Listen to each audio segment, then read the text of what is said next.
এটা সময়ত আহিবলৈ ভয় কৰা এটি জয়াল পথ আৰু এই ঠাইত আৰ্মি আদিও আহিবলৈ ভয় কৰিছিল এটা সময়ত, কাৰণ আলফাৰ মেইন ঘাটি আছিলে ইয়াত।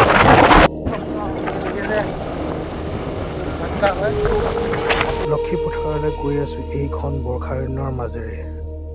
এটা সময়ত এই অৰণ্যবিলাক আৰু ঘন আছিল আৰু সেই সময়ত এই ঠাইলৈ আহিবলৈ মানুহে ভয় কৰিছিল। লক্ষীপথাৰ ফৰেষ্টৰ অফিচৰ ওচৰত পাইছোঁহি আৰু ইয়াৰ হাবিত থকা জীৱ জন্তুৰ বাবেই নহয়, ভয় কৰিছিল ইয়াত থকা বোমা বাৰুদৰ বাবেও। বাহিৰাগতৰ আগ্ৰাসনত এটা সময়ত অসমৰ পৰিস্থিতি অতি ভয়াৱহ আছিল।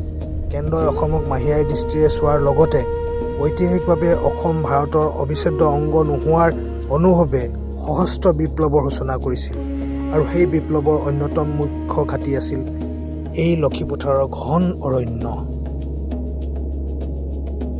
তিনিচুকীয়া জিলাৰ ডিগবৈৰ ওচৰৰ এই বনাঞ্চলত 1980 চনৰ শেষৰ ফালে আলফাৰ কেন্দ্ৰীয় সদৰ দপ্তৰ, চেণ্ট্ৰেল হেডকোৱাৰ্টাৰ আৰু সাধাৰণ সদৰ দপ্তৰ, জেনেৰেল হেডকোৱাৰ্টাৰ স্থাপন হৈছিল। 1990 চনৰ নৱেম্বৰত অপাৰেশ্যন বজৰংগৰ সময়ত ভাৰতীয় সেনাই প্ৰথমে এই লক্ষীপথাৰ শিবিৰতে আক্ৰমণ চলাইছিল। আলফাৰ নেতৃত্বই পলাই গ'লেও ইয়াত বি ট্ৰেপ আৰু লেণ্ডমাইন ৰাখি গৈছিল।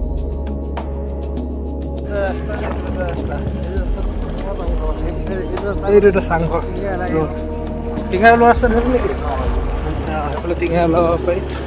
আমি প্ৰথম প্ৰৱেশ কৰিম ধুন্দা নাহৰ। কেইবা কিলোমিটাৰ হাবিৰ পাকে ধুন্দা নাহৰ পালোহি। এইটো ৰাস্তা আমাৰ পাহাৰৰ ঘৰ আছিলে ইয়াৰ ওচৰতে ধুন্দা নাহৰ। সেনাই চলোৱা অভিযানৰ পাছত সেই শিবিৰত বহুতো লোকৰ গণকবৰ পোৱা গৈছিল। সেই সময়ত অসমৰ পৰিস্থিতি বৰ ভয়াৱহ আছিল। সেই সময়ত আলফাই হওক আৰ্মিয়ে হওক সন্দেহত বহুতো নিৰীহ লোকক অত্যাচাৰ কৰিছিল। সেই অত্যাচাৰৰ ফলত বহুতো লোক আজীৱন ভংগু হৈছিল, নহ'লে বা মৃত্যুমুখত পৰিছিল। সেই অপূৰণীয় ক্ষতি আজিও অসমে পূৰাব পৰা নাই।